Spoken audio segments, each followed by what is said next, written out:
Good morning, friends. Welcome back to my channel. I am Poonam and we are going to do chemistry, PGT chemistry 2022 paper solutions. Friends, इससे पहले इस paper के 3 parts में upload कर चुकी हूँ जिसमें हमने केमिस्ट्री का सेक्शन सॉल्व किया है और ये हमारा आज का लास्ट पार्ट होने वाला है जिसमें मैं आपको केमिस्ट्री के 60 क्वेश्चंस को टोटल सॉल्व करवा रही हूँ। ओके, तो हम यहाँ से अब स्टार्ट करेंगे अपना क्वेश्चन नंबर 132 से। जैसा कि आप यहाँ देख पा रहे हैं, the wavelength of a ball of mass 100 gram moving with a velocity of 10 metre per second is. 11th class का क्वेश्चन है ये। इसमें पूछा गया है कि मास बॉल का 100 ग्राम है, वेलोसिटी 10 मीटर पर सेकेंड है, उसकी वेवलेंथ क्या होगी। तो सिंपली हमने लैम्डा निकालना है, उसके लिए फॉर्मूला लगाना है H/mv। डी ब्रोगली इक्वेशन ये होती है। इसको हम कहते हैं कि यहाँ पे जो h है वो प्लैंक कांस्टेंट है जिसका वैल्यू 6.63 इंटू 10 की पावर -34 मीटर होता है। ये आपको रिमेंबर करना होता है। इसका वैल्यू हम यहाँ पुट करेंगे। मास जो हमें ग्राम्स में दिया है उसको हम केजी में कन्वर्ट करेंगे और जो वेलोसिटी हमें दी गई है 10 मीटर पर सेकेंड उसको हम यहाँ पुट करके जस्ट इक्वेशन को सॉल्व आउट करेंगे और सॉल्व आउट करने पर हमारे पास ऑप्शन नंबर 1 जो है हमारा राइट आंसर हो जाएगा। बिकॉज 0.1 से 10 कैंसिल होकर के 1 बचेगा और ऊपर का जो प्लैंक्स कांस्टेंट है उसका वैल्यू एज इट इज़ यहाँ पे हमें मिल जाएगा। Next question number 133, which of the following is not an intensive property. इनमें से कौन सी इंटेंसिव प्रॉपर्टी नहीं है। ये भी क्लास 11 से क्वेश्चन आया है। इंटरनल एनर्जी, डेंसिटी, टेम्परेचर और प्रेशर। तो यहाँ पर इंटेंसिव नहीं होने का मतलब है एक्सटेंसिव प्रॉपर्टी कौन सी है, और एक्सटेंसिव प्रॉपर्टी जो है अमाउंट ऑफ मैटर पे डिपेंड करती है। तो यहाँ पे इंटरनल एनर्जी हमारी एक एक्सटेंसिव प्रॉपर्टी है जो कि amount of mass of substance पे डिपेंड करेगी। इसलिए option number 1 according to question हमारा राइट हो जाएगा। जो बाकी बची हुई हैं density, temperature and pressure, all these 3 are intensive properties. Next है question number 134, a substance that is translucent, waxy, solid and shows chemiluminescence is. इनमें से आपने बताना 4 ऑप्शन में से कि आपका ऐसा कौन सा सब्सटेंस है जो ट्रांसलूसेंट धुंधला, वैक्सी मोम जैसा, सॉलिड कठोर है, एंड शोज केमिल्यूमिनेसेंस और वो केमिकल इफेक्ट होने पर चमक पैदा करता है। तो ऐसा हमारा जो सब्सटेंस होता है वो वाइट फास्फोरस होता है। ये भी क्लास 11 से क्वेश्चन है। जब आप चारों फास्फोरस की टाइप्स को पढ़ेंगे, डिटेल में स्टडी करेंगे तो ये सारी प्रॉपर्टीज आपको वहाँ पे देखने को मिलेंगी और ये काफ़ी बार रिपीटेड क्वेश्चन भी है। तो ऑप्शन नंबर 4 हमारा यहाँ पे बिल्कुल राइट हो जाएगा। आगे चलने से पहले मेरी आपसे एक रिक्वेस्ट है, अगर आप मेरे चैनल से पहली बार जुड़े हैं तो चैनल को सब्सक्राइब ज़रूर करें और वीडियो आपको पसंद आ रही है तो उसको लाइक शेयर ज़रूर करें और आपको ये कैसा लग रहा है कमेंट करके भी मुझे ज़रूर बताइएगा। Question number 135, basicity of which of the following hydride is maximum.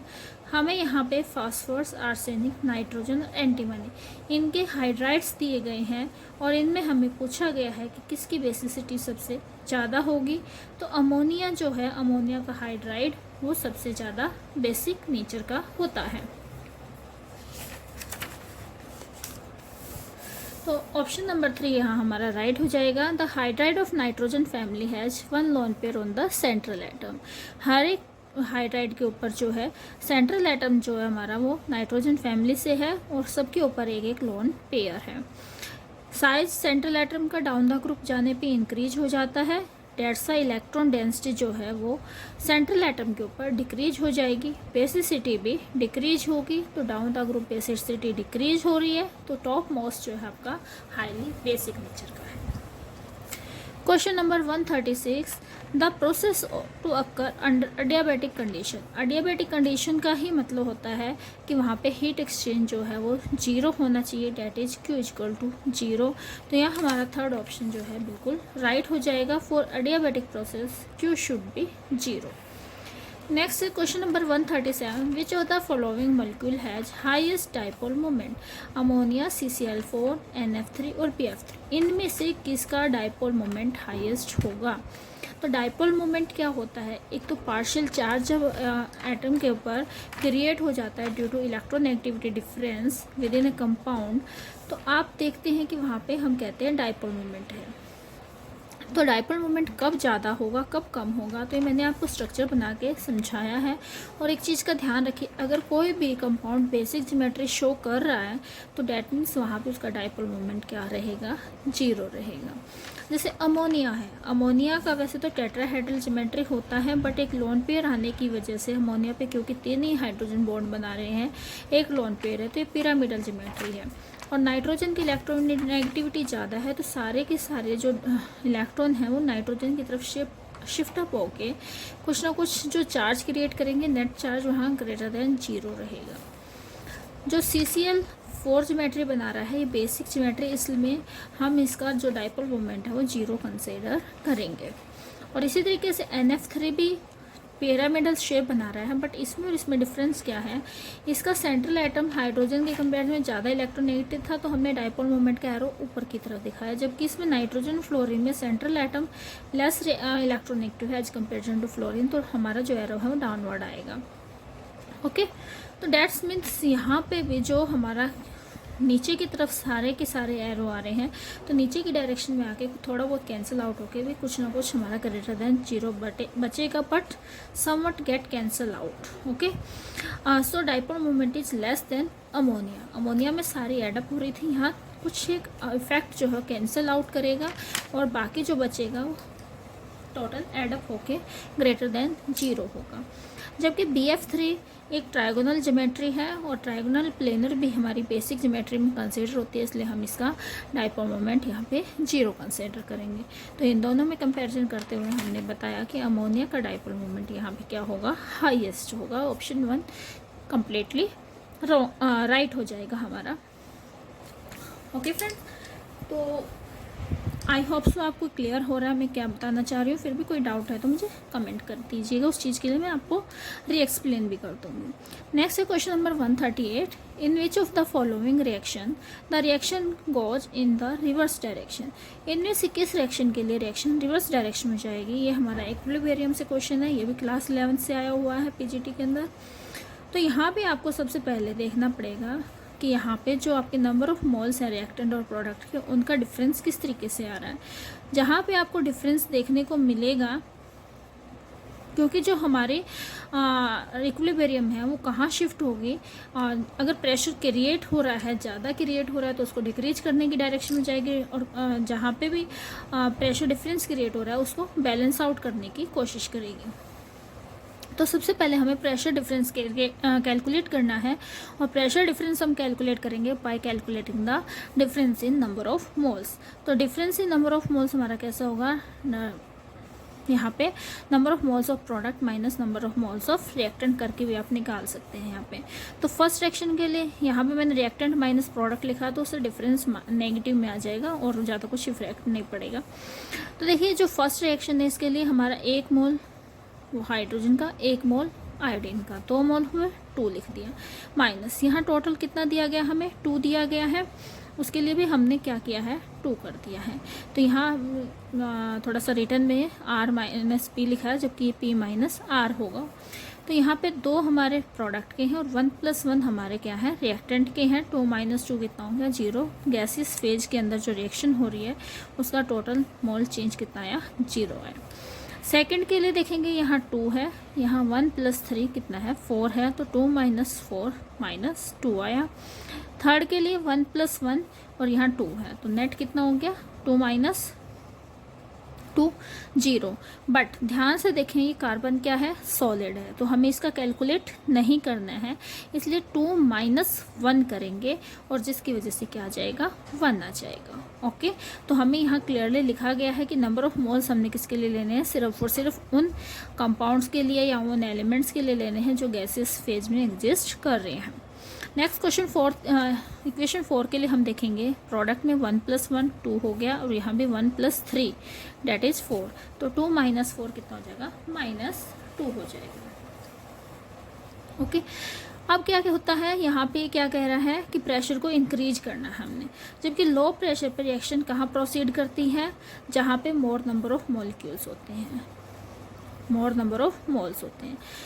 जबकि यहाँ पे हमें पूछा किसके लिए, इंक्रीज इन प्रेशर के लिए, तो रिएक्शन कहाँ शिफ्ट करेंगे, जहाँ लोअर नंबर ऑफ मोल्स होंगे, यानी कि बैकवर्ड डायरेक्शन में। और लोअर नंबर ऑफ मोल्स किस में है हमारे पास, लोअर नंबर ऑफ मोल्स किस में है, ऑप्शन 3 में है। यहाँ पे हमारे रिएक्टेंट की साइड 1 है और यहाँ 2 है, तो ये लोअर नंबर ऑफ मोल्स की तरफ यानी बैकवर्ड डायरेक्शन में शिफ्ट करेगी।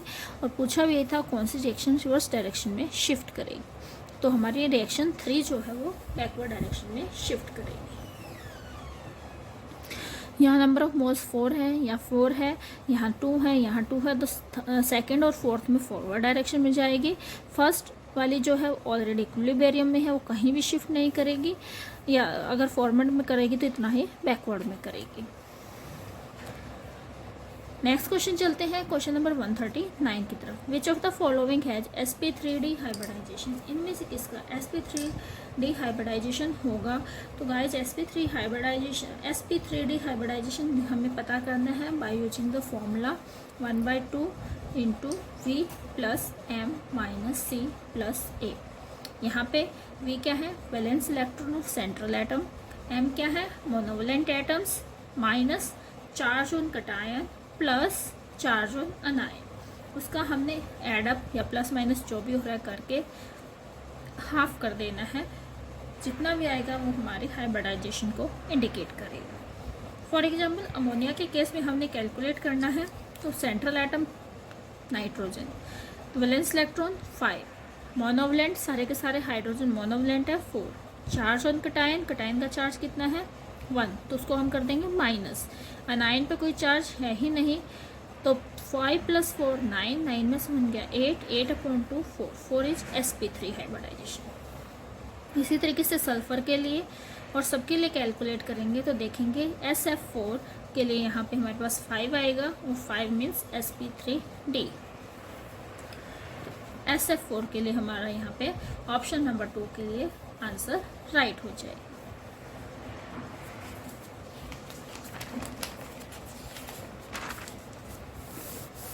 Next question number 140, for ideal gas compressibility factor is. तो आइडियल गैस के लिए कंप्रेसिबिलिटी फैक्टर Z हमें निकालना है, Z क्या होगा, =1 होगा, तो ऑप्शन नंबर 2 हमारा यहाँ पे क्या हो जाएगा, एकदम राइट हो जाएगा।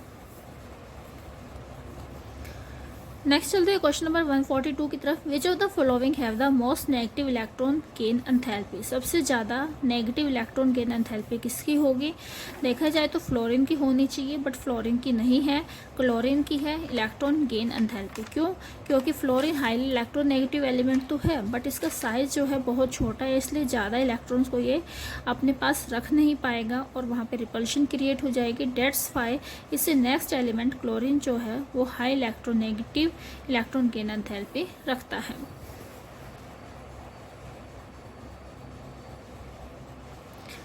नेक्स्ट चलते हैं क्वेश्चन नंबर 142 की तरफ। In the following disproportionation reaction, ये डिस्प्रोपोर्शनेशन रिएक्शन हमें यहाँ पे दी गई है। Oxidation state of phosphorus and P4PH3 और H2PO2 नेगेटिव रिस्पेक्टिवली आर।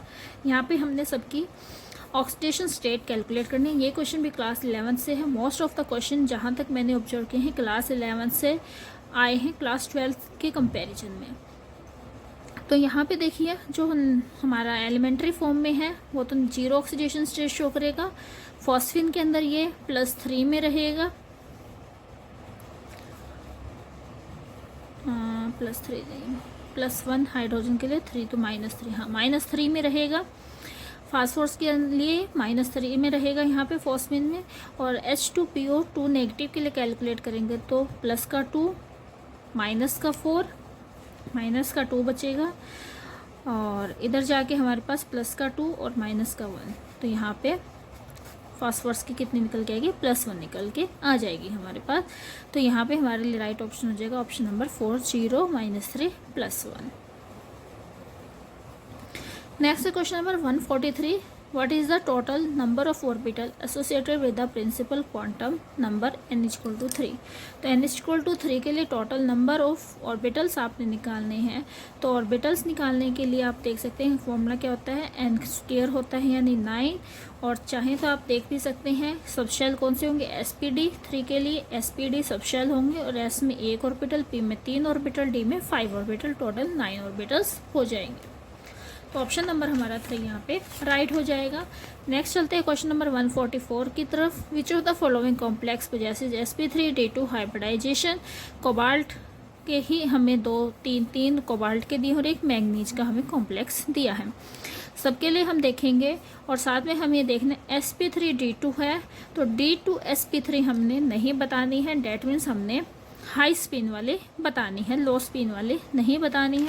तो जब आप यहाँ पे करके देखेंगे तो ऑप्शन नंबर 1 आपका बिल्कुल राइट आ जाएगा। हाई स्पिन कॉन्फ़िगरेशन आएगी, आउटर ऑर्बिटल आपने इसका यूज करना है कोबाल्ट के लिए।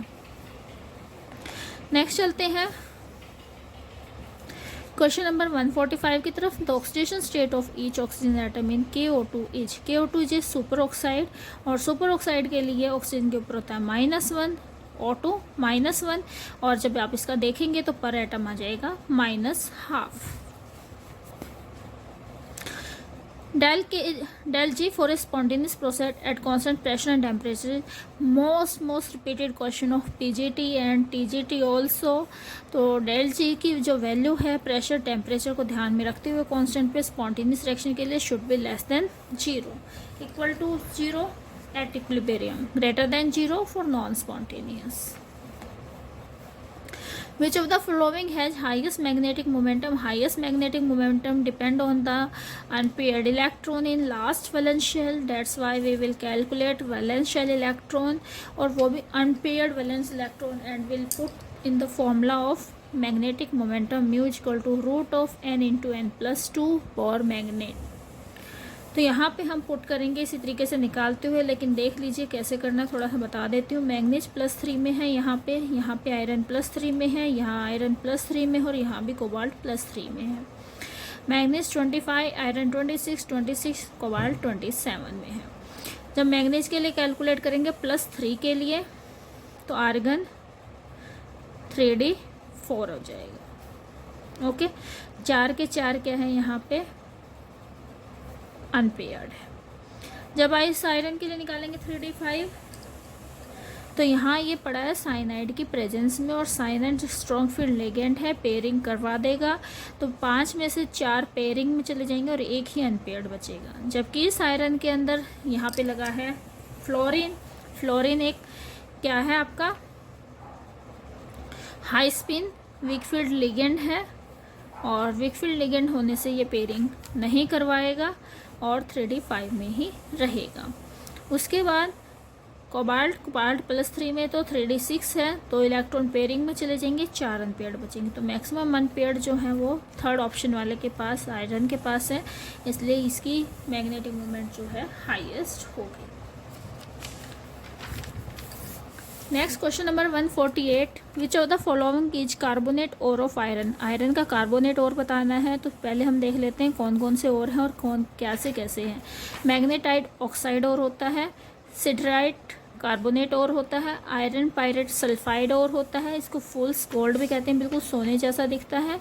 और हेमेटाइट जो है ऑक्साइड और ऑफ आयरन होता है। दोनों ऑक्साइड और में भी डिफरेंस है, ये फेरिक का होता है, +2 और +3 दोनों स्टेट एग्जिस्ट करती हैं और ये ओनली +3 स्टेट का होता है। तो यहाँ पे हमारा राइट आंसर हो जाएगा siderite option number 2। Next question number 149। The number of angular nodes for the d orbital are. D orbital के एंगुलर नोड्स निकालने हमें, तो टाइप ऑफ नोड्स 2 तरीके के होते हैं, एंगुलर नोड और radial node. Total number of node निकालेंगे तो number of angular node plus radial node ये हो जाएंगे आपके। तो यहाँ पे लेकिन हमने निकालना है क्या, angular nodes of d orbital. तो angular nodes of d orbital जो होंगे वो L = 2 होंगे, क्योंकि डी के लिए वैल्यू क्या होती है 2 होती है। जबकि रेडियल नोड जो होंगे टोटल नोड्स आप निकाल लेंगे, टोटल नोड होता है number of orbitals -1। Number of orbital d shell में कितने होते हैं 5 होते हैं, -1 कर देंगे तो 4 आ जाएंगे। टोटल नोड 4 हैं, एंगुलर नोड 2 है। और अगर आपसे कभी रेडियल नोड पूछ ले तो 4 - 2 करेंगे तो 2 ही इसके अंदर क्या हो जाएंगे, रेडियल नोड्स हो जाएंगे। Last and final question of this video, question number 150, the element z = 117 would be placed in which family of periodic table. देखिए टोटल एलिमेंट जो है हमारे पीरियोडिक टेबल में वो 118 है, जो कि लास्ट नोबल गैस वाली सीरीज में जाते हैं, तो 117 वाला हैलोजन फैमिली से बिलोंग करेगा। ओके गाइस, तो आज की वीडियो आपको कैसी लगी मुझे कमेंट करके ज़रूर बताएं। Thanks for watching this video, bye bye, मिलते हैं नेक्स्ट वीडियो में।